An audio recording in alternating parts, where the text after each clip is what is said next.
Good evening, everyone, and thank you guys so much for coming out to tonight's meeting. I really, really, really appreciate it.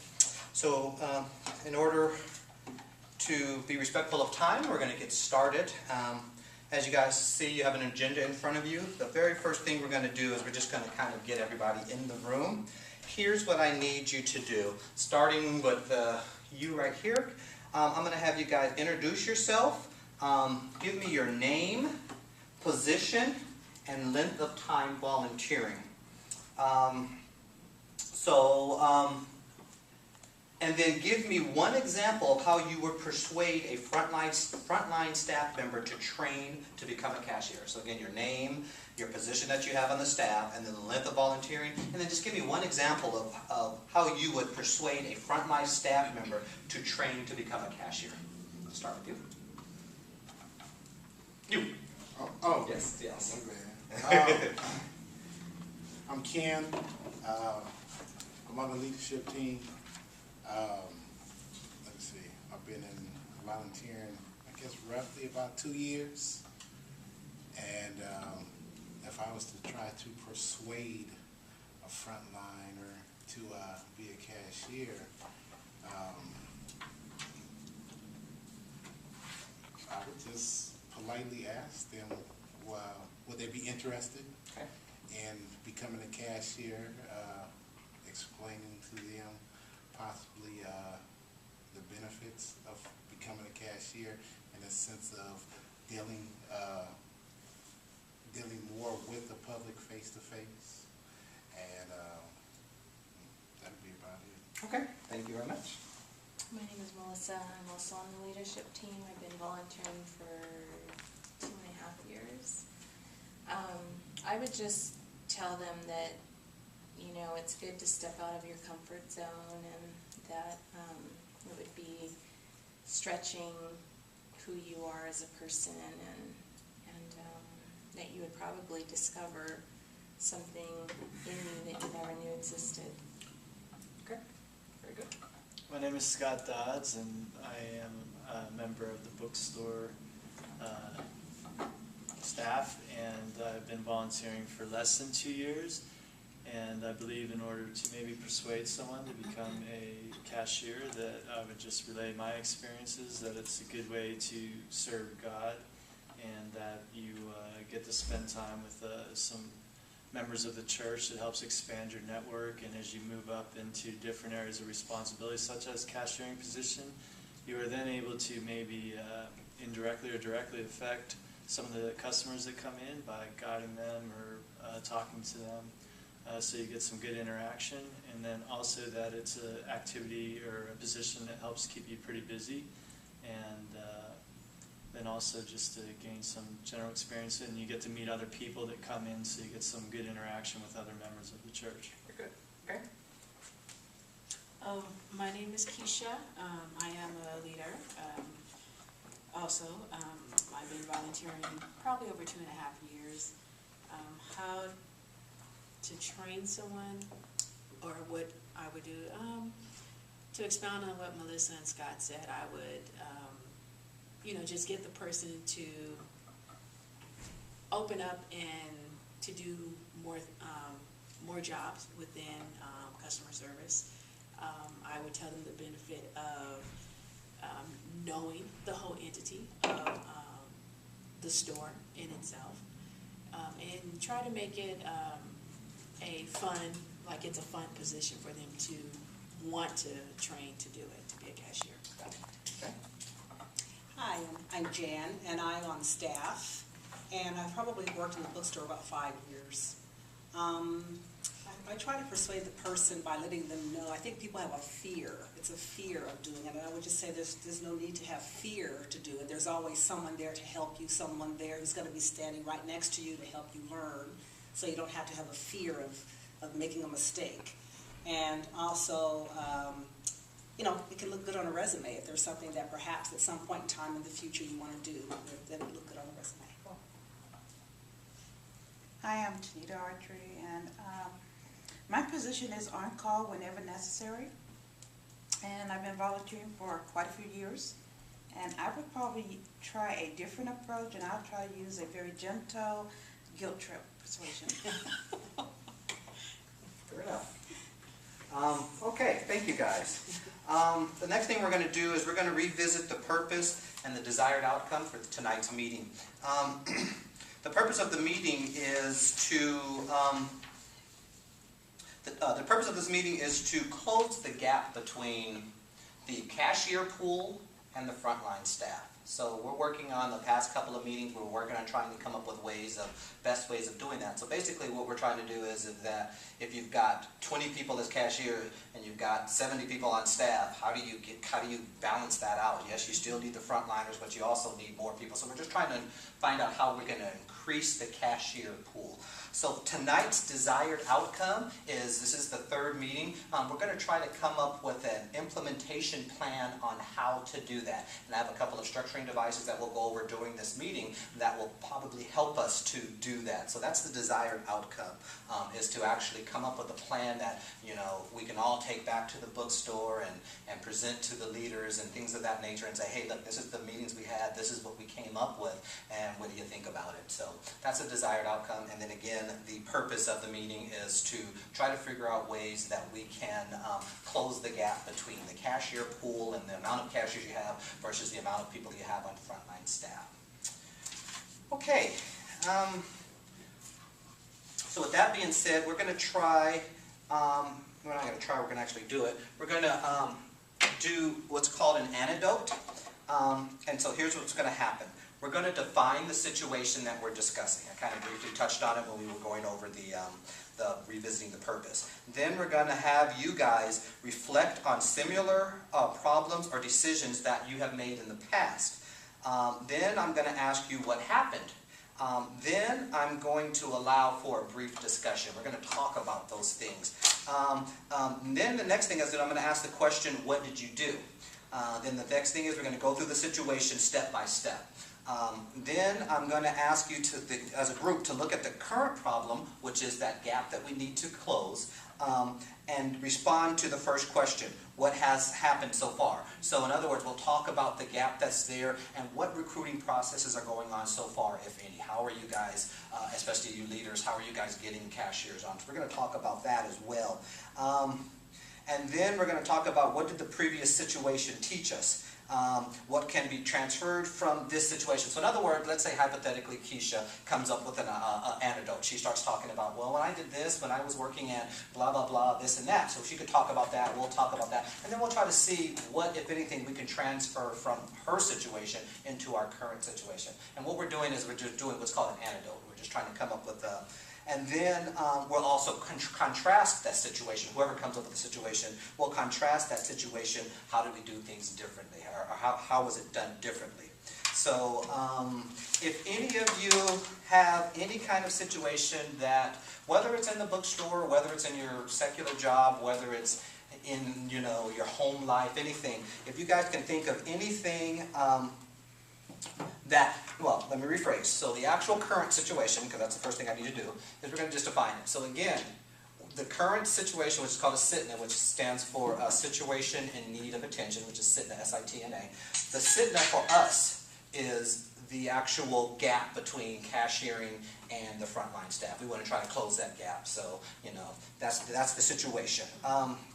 So with that being the situation, do any of you six have anything that you've either had happen in the bookstore, on your jobs, in your life, that could be similar to our situation that we're discussing? Yes, go ahead. In the bookstore, we had a situation that would be similar. I guess that it's a matter of a knowledge on a subject, and for my personal experiences, when customers come and ask about the varieties of Bibles, and what they contain, and I guess their basic purposes, is that I just wasn't familiar with them. And then whenever I'd ask around, I would find similar things that maybe some people knew something about some versions, but there wasn't a collective knowledge on the whole inventory of Bibles. So I've seen that as a problem, but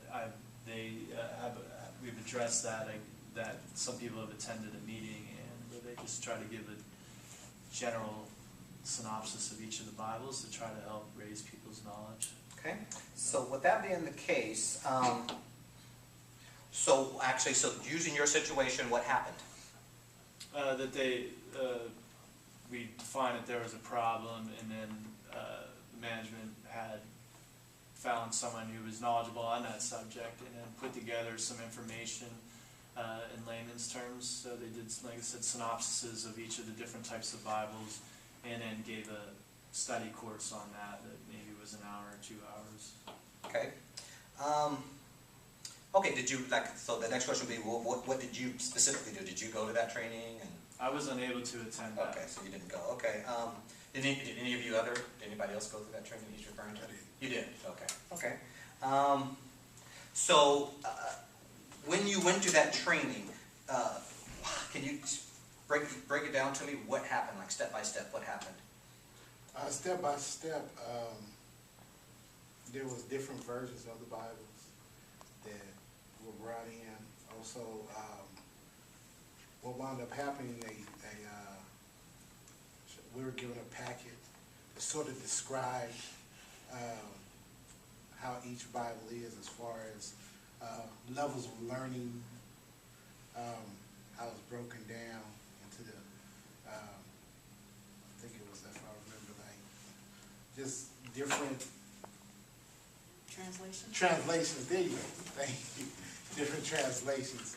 And so also the final outcome was we now have a chart posted in the bookstore which has each of the different translations of the Bibles, and each translation on that chart, they sort of break down and address the needs of the individuals that are looking for a Bible, whether it's if they want it in, let's say, the Old English King James Version versus something that's more understandable for somebody that's looking for a Bible.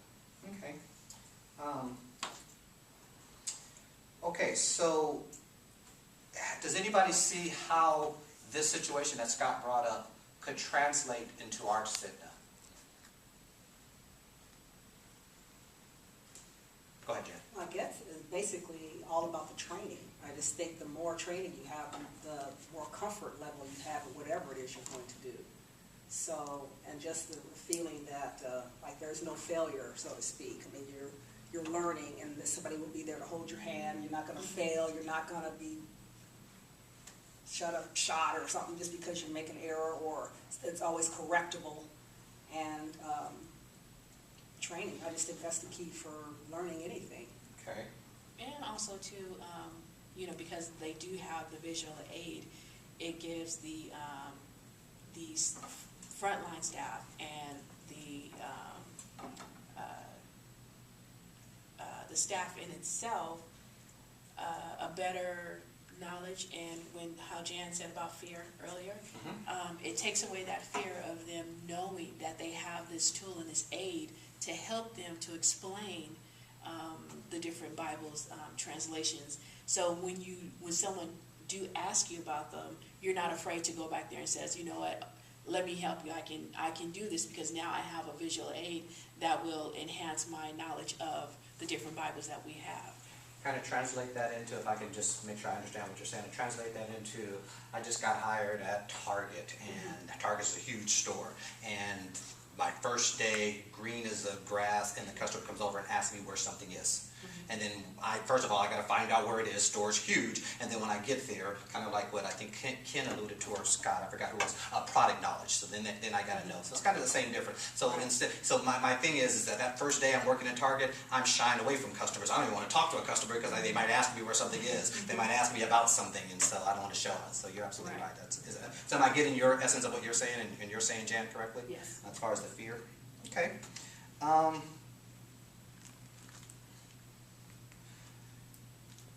Okay, so again, and so that's the question I was asking. That's kind of like Scott's situation with the Bible. What can be transferred to our current situation? Now, he explained a lot of stuff, and if I remember him correctly, he was saying that the product knowledge and bringing somebody in and somebody who's an expert in those different translations. How can some of what Scott said be translated and transferred over to our current situation to help us, to maybe close that gap? Anybody?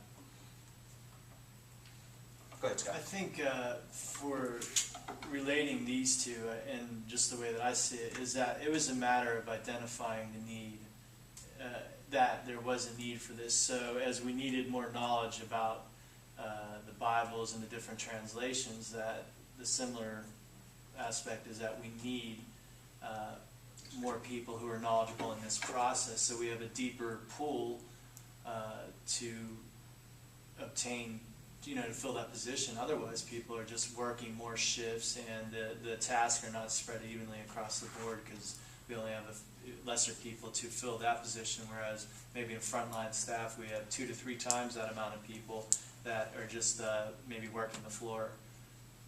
So the position of cashier on a 1 to 5, 5 being a very key position, 1 being not so much of a key position. Where do you guys rank cashiering?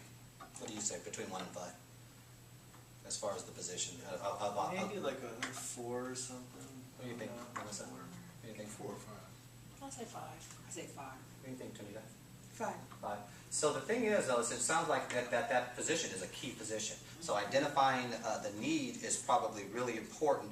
Now, what do you guys think about the current training as far as how the training does, and what is the current situation as to how our frontliners even asked, or how do they know that they're even eligible to be a cashier? How is that process going now? And then how many are there training classes? Well, there's not training classes, but when we have meetings, we do ask, or inform the people that we do need more cashiers and who would like to learn to be a cashier. And we do stress the importance of cashiering and trying to get people more involved in the store as opposed to just coming and working, as Scott says, just volunteering, trying to get them more involved in the daily activities of what it takes to run the store. So, a lot of that has to do with getting that information out to the staff people and also showing them. Sometimes we will take, a few people who we're working with who've never done cashier, and they may see us do, a sale, and then, they may say, oh, that's neat, how can I learn how to do this? Or that's an opening that you may want to ask them, do you want to learn how to do this? It's from what you saw me do, it's not that difficult. So that's a lot of ways that we can get the staff people involved in bringing them to the cashiering. Okay. Does anybody have anything else to add? No? Okay. What we're going to do now, that was really good, and I took some notes down, and so we're going to segue into this last thing that we need to do.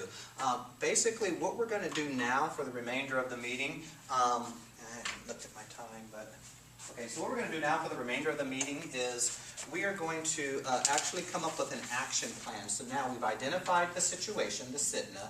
We've discussed during the antidote process we've discussed, taking a situation and then kind of translated it into our current situation. Now what we want to do as a collective group is we want to come up with, and I'm going to actually jot these things down, we're going to come up with an action plan. We need to now come up with some ideas that we can take back to the bookstore and say, hey, look, we've had 3 meetings and we've came up with these ideas that will probably, hopefully help to close the gap.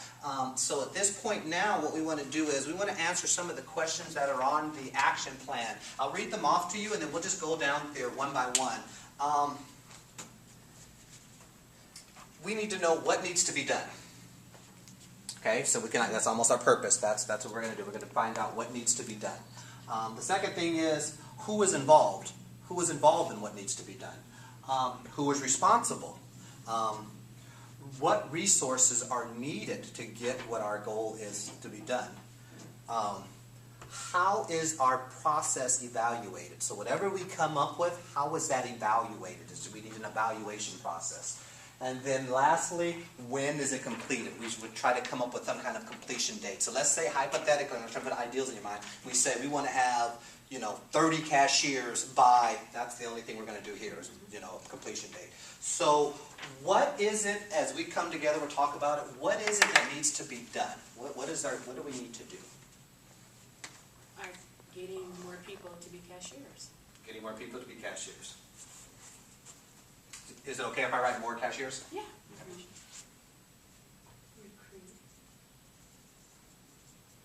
Do we need to be specific as to a specific number or?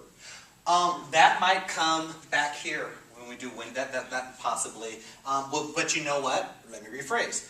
If we need it here now, as a group, we come up with, we need a number here now, we can put it under this one. This is you guys' gig, whatever we want to do. So what else needs to be done, if anything? I think you should set a goal for the number of cashiers that we would need to attain so we know what we need to shoot for. And do you think it should go under what needs to be done? Yes. Yes? Go ahead. I No, no, disagree. go ahead, I was yeah. gonna say, yeah. Yeah? What do you think? I think. Think so? Okay, so what realistic number do you guys think we should be shooting for in this situation? Like, I don't know the exact number of cashiers now, so so let's just say you have, let's just use these numbers so we'll get an idea. Let's say you have 70 frontliners, 70 people in the entire staff, including the leadership team, and you have 20 cashiers. So that means you have 50 people that are eligible to be cashiers. How many shifts do we have approximately, if we could get estimated? The actual shift that you have now. Yeah, okay, so we would have probably two. It would be nice if we, at least if you had at least half of the people, but at a minimum, when people, if they're not utilized, it's great to have more, but if we don't utilize them on a frequent enough basis, that I've found that sometimes it's somewhat difficult to remember something. So if you're not doing it frequent enough, but maybe that's just a matter of let's get half of the people of the group trained, if that's a good number, and then we just set up something that sets them up for success. Then maybe we bring on extra cashier, and that if they're not busy, then they can help bag or something, so they can still be involved in the process, still be familiar with void processing or processing of credit cards or whatever entering SKUs or whatever the case is. Then that way they would still be involved. So maybe half is good, because a person who has to schedule, I imagine that's just an extremely difficult job. Trying to figure out, hey, this person's good for this day, but they're not good for those days. So the more people we have, Yes. it would be easier for the scheduler as well. So do you guys think that, go ahead, Keisha. No, go ahead. No, and then I'll let you finish. Do you guys think that realistically half could possibly, because one thing in goal setting, you want to kind of set realistic goals. I'm not discouraging you, but if you think that half, that would be 35, that'd be an additional 15 based on the numbers that I spit out. So you guys think that We have an additional 15 that could do it? Do you have enough? Yes. So you're about to say something. No, I cut you off. in relations to that, I was Okay. gonna say an additional, maybe 15 more people. Do you guys agree that 15 I would say more? 10 to 15. Yeah. Yeah. You want me to go 10 to 15, or what do you guys want me to do? 15. 15? 15? Sounds good.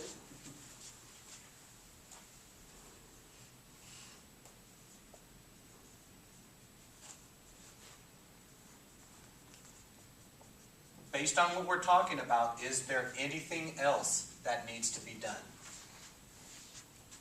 So that means saying you guys Does training come under that, or is that? it comes wherever you guys want training. That's what I'm saying. So based on, I don't know if you can see everything, but what do you guys think? I was thinking. And who's to say that these things can go in different places? Who knows? Right. I was thinking. Training as well. What do you guys think as a group? Training. Now, what are we saying about training? I think when we say training, those other categories will become involved in that. Okay. But right now, it's just like training, on-hands training. So you want me? Because I'm saying I need to, because I'm going to transfer this over to a sheet. This is on hands training, hands-on training. Hands-on training.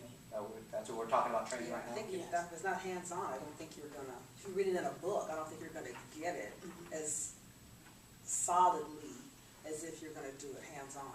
Am I doing just hands-on training as though no training is going on? Do I put more hands-on training? What am I putting here? We have to have an orientation class for cashiers maybe that does whenever we were trained, that we went through the basics of it, where there was verbal, showing some demonstration, and then we had our sheet, which was basically the training material, and it said, this is what you do in order to sign in, this is what you do in order to scan, so it had this thing, so then we were able to go back and we did some hands-on training there. But I also think on top of the hands-on training, it's very good for people that, when we talk about fear of tasks, that we may want to have someone there beside them, because I remember I kept diving back to people, hey Ken, can you help me out, or hey Melissa, can you come over and save me? So it's good to have somebody there, and there's no embarrassment, there's no stress, it's just, hey, yeah, this is what you need to do, and then they can walk them through that. So an orientation type process, Buddy system. hands-on training, and then buddy system training as well, just to gain, build their confidence. Do you guys agree with that, or? Go ahead. So you're separating the two trainings. You're saying one training is training prior to them actually being in the store and doing it, and having a separate training or a different kind of training when the store is open. Yeah, I believe so. I think that's better, but I don't know if that's the case. So just so I write down what you guys want me to convey, am I writing hands-on, am I saying orientation, and then non-hands-on in parentheses, and then am I saying hands-on, and then am I saying, what's the third one? I think Buddy there's. system. Buddy system, okay. So is that what we're saying? Or I'm not putting words in your mouth, I I'm just think trying to... orientation and hands-on training go together. That's the way we had did it whenever I trained, and I Right. felt that was good because I already gained some experience. I maybe forget maybe half of what I've learned as far as the hands-on portion when I go to actually do it, but then that's where the buddy system comes into play. And that would be the follow-up training where they're actually scheduled a shift with a buddy. Okay.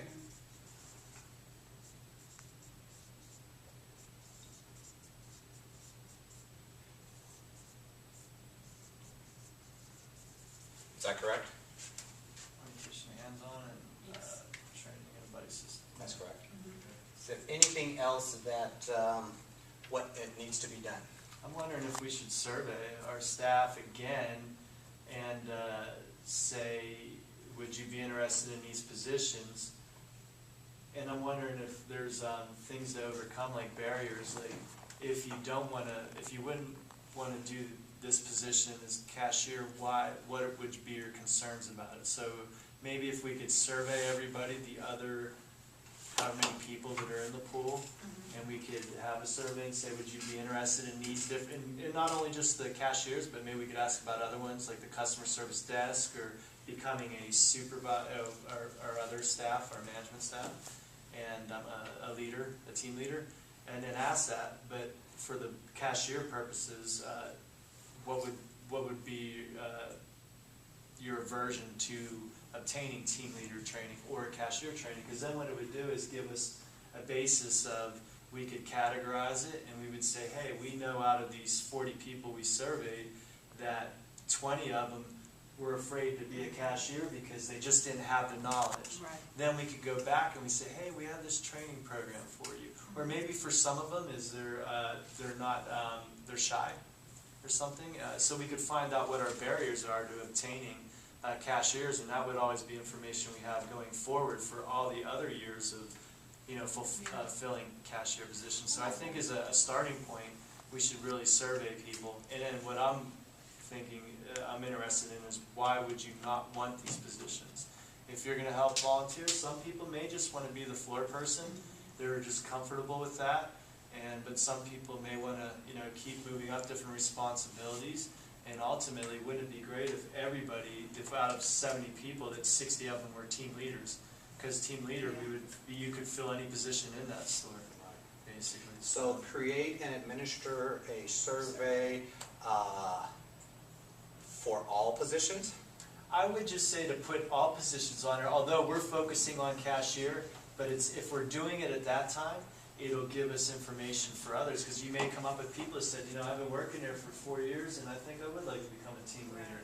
They could help count out at the end of the day, or, And then you learn about the individual staff members and what they are comfortable in doing. Sure. So you learn a lot about them too. When we go to Walmart, there's some people that they're just comfortable greeting. They don't want to. They don't want to stock shelves. They want to be a cashier. They just want to direct people and welcome them, and so maybe we might have that as well, but we would be able to find out what is your aversion to, however you would word it, but, you know, if you wanted to be a cashier, what would be your concerns about becoming one? Okay. So is that what we're saying here? Yeah, that's, yeah. And is there anything else that needs to be done? Anybody have anything else? Think those are good? Okay. So now, based on these, or anything else, based on trying to accomplish these things that we have here, who would be involved in this? Who is involved? Your leaders, leadership team.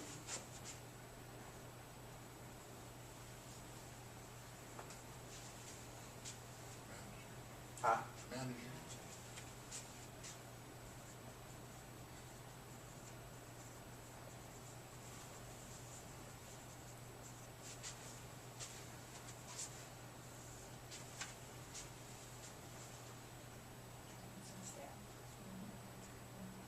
Even, I would say even maybe a staff member who may have knowledge in, like teaching,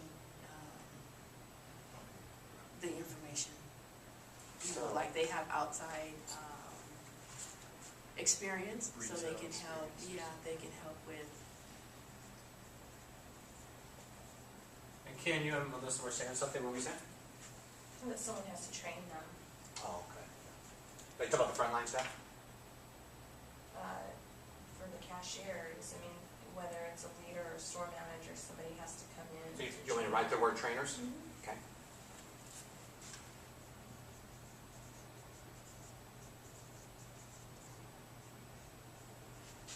Who else would be involved, if anybody?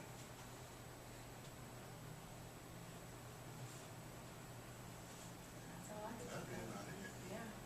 That list is exhausted? Did you guys agree as a group that that's the list? Can't think of anybody based on the things that we have over here.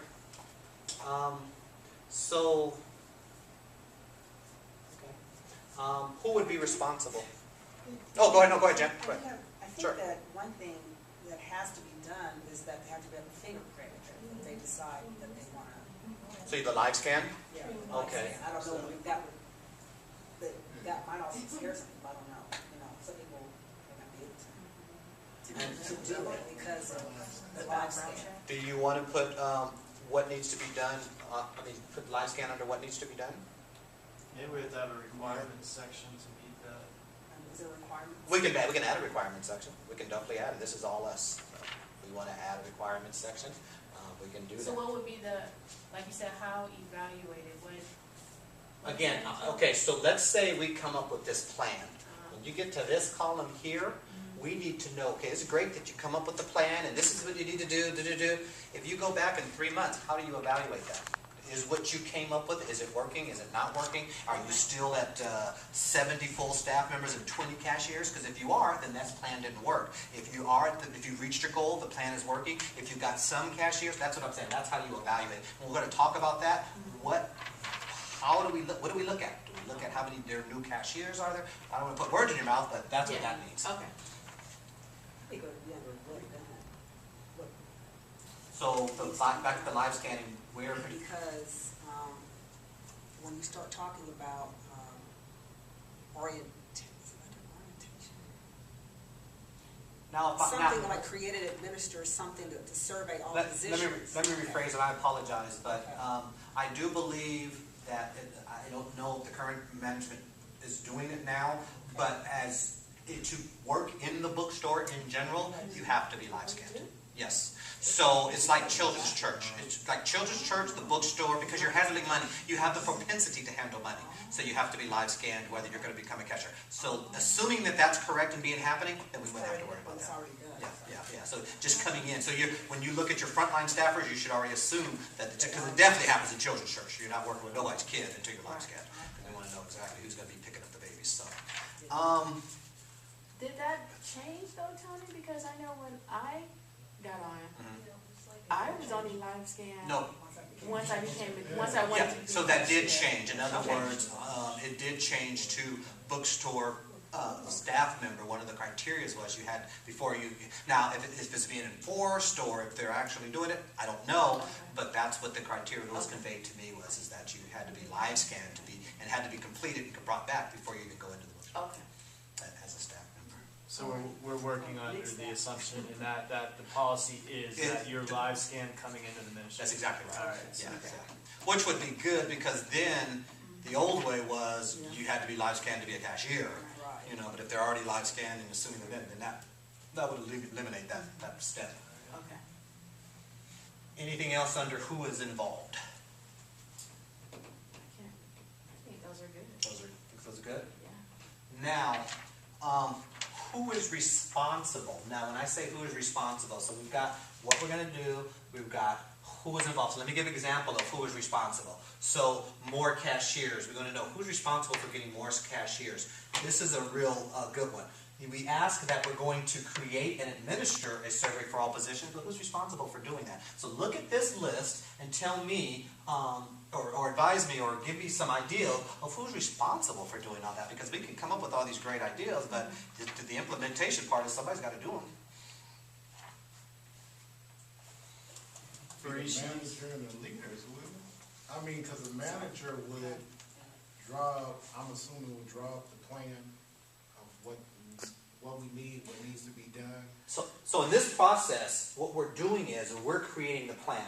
So let's not assume, let's not say, would they mind, let's not say, we're going to create this plan and present it to them, and they can pick and choose what they want and to accept and not accept or not accept anything. So if you're telling me you think it's the manager, then don't worry about, oh, are they really going to want, no, we're coming up with this plan. So just go with the fact that we really believe that blah, blah, blah should be responsible for this. Yes?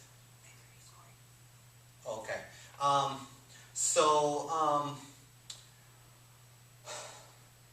So who do we think is responsible? Store manager. Now, for what? All of the Store manager and leaders for all of it. Yeah. store managers and leaders for all?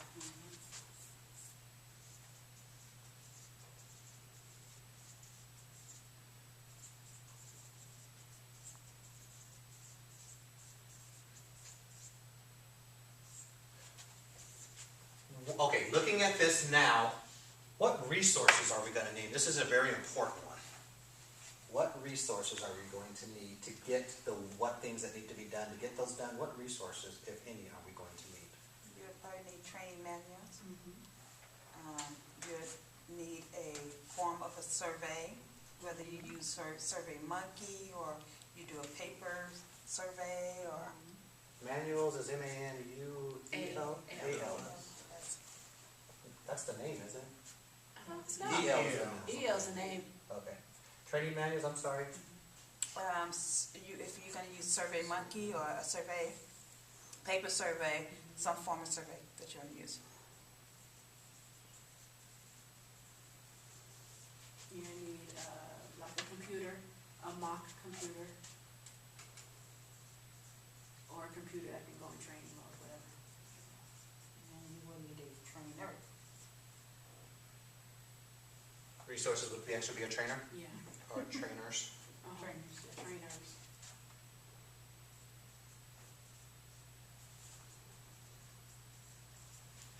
What other resources would we need?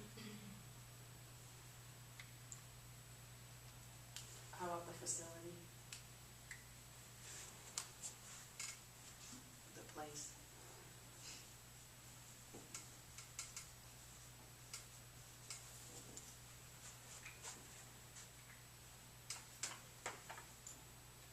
And how about like, I don't know that, well, I'm thinking like time, place, time, and would that be the resources? Sure.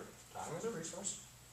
What you guys think? Time is resource. Time, It's definitely a resource. time and day, you know, To train, To training, train. or training. Yeah, you're scheduling maybe. scheduling, there you go.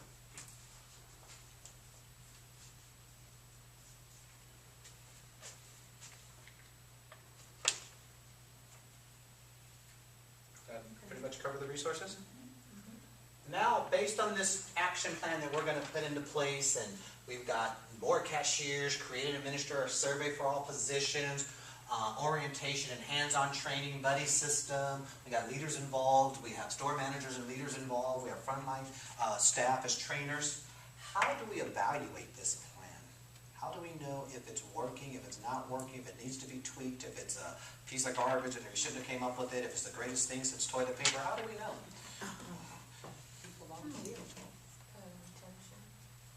Very good turnover or good retention, yeah. Okay, so what type of retention? Cashier retention. So the fact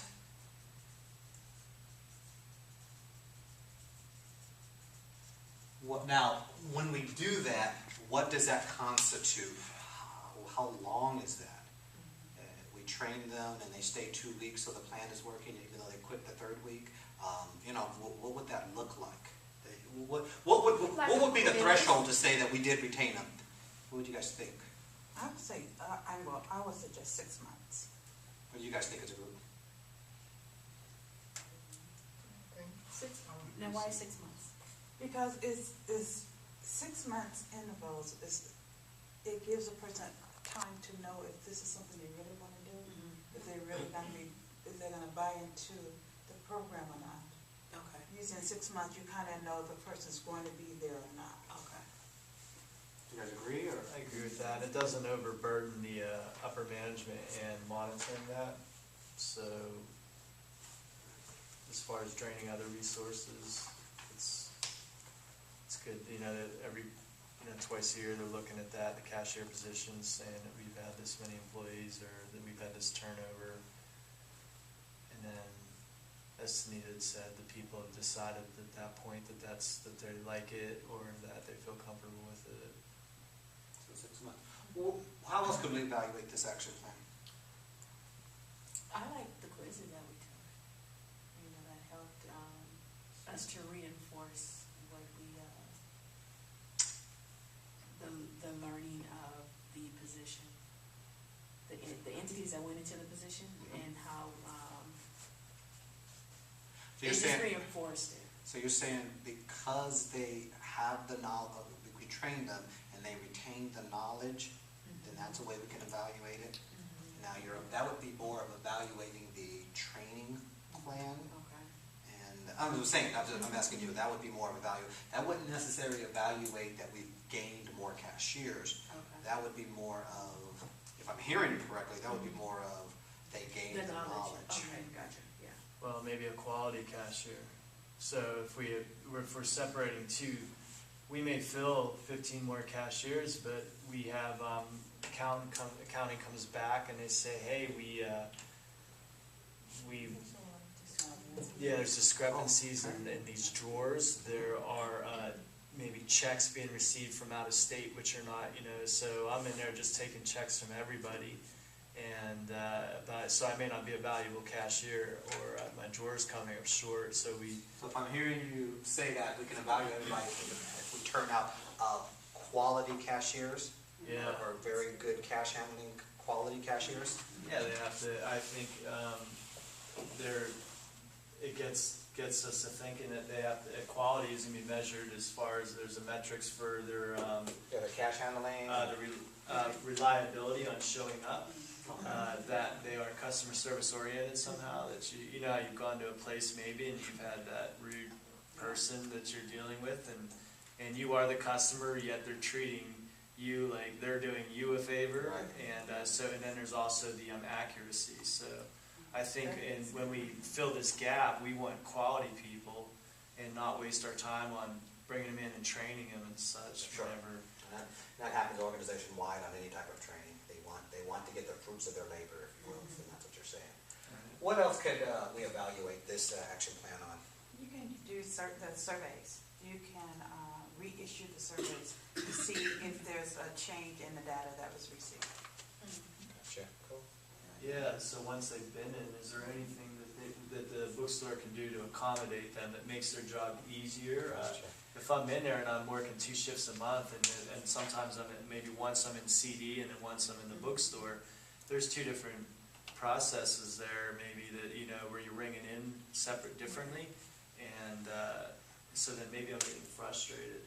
Maybe I just like to work in CD only because there's much less inventory, or you're only responsible for ringing in a few different ways, whereas in a bookstore, there can be a number of ways we can page up line item, or where we have to scan it. Gotcha. But over there, we just have to ring up CDs and DVDs, so I think a survey is a great thing, just to follow up and make sure that they're comfortable and happy if there's anything that can be done.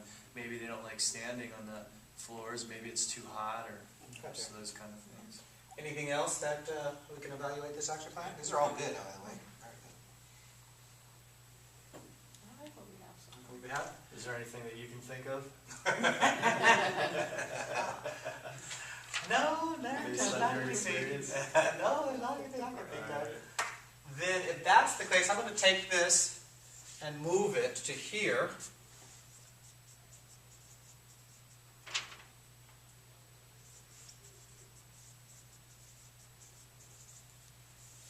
Based on everything that we have on this outstanding action plan, what time frame should we be, what should we estimate realistically that we should be complete? Well, you're going to have a number of training classes possibly to accommodate 15-plus cashiers, because not everybody's going to be able to make it the same time, so we have to look at that. And how much time is involved for the hands-on and orientation. What's our number one step? I guess that we would need to survey first. That's our number one. So what time is involved to, how soon can we get a survey together and then administer it? In a day. We could. Yeah.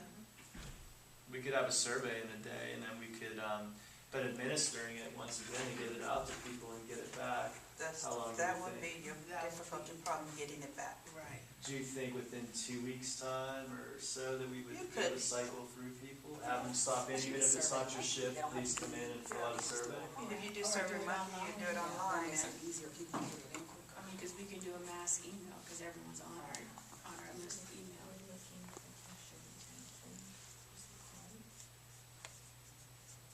But I would say. Well, the first survey, I would say for the whole thing to be done, I would say at least 6 months. That's what I was thinking. So do we want to break it down by steps or just say the entire process and aggregate? Okay, good. So what do we think the entire process and aggregate will? I say 2 a year. 6 months to a year? Did you want to go 6 months dash 1 year? 6 to 12 months? I think if we extend it, 6 months is Yeah. good for me. if you go a year, that's No. extending it too Right. far. We need to hold the people responsible have to have a completion, an action item completion date. Well, here's what I'm saying. 6 months would The completion, what I'm thinking of is the goal that we set Right. is going to have. 6 months. I think going 6 over a months? year. What do you think, Ken? 6 months Everybody cool with 6 months? for everything.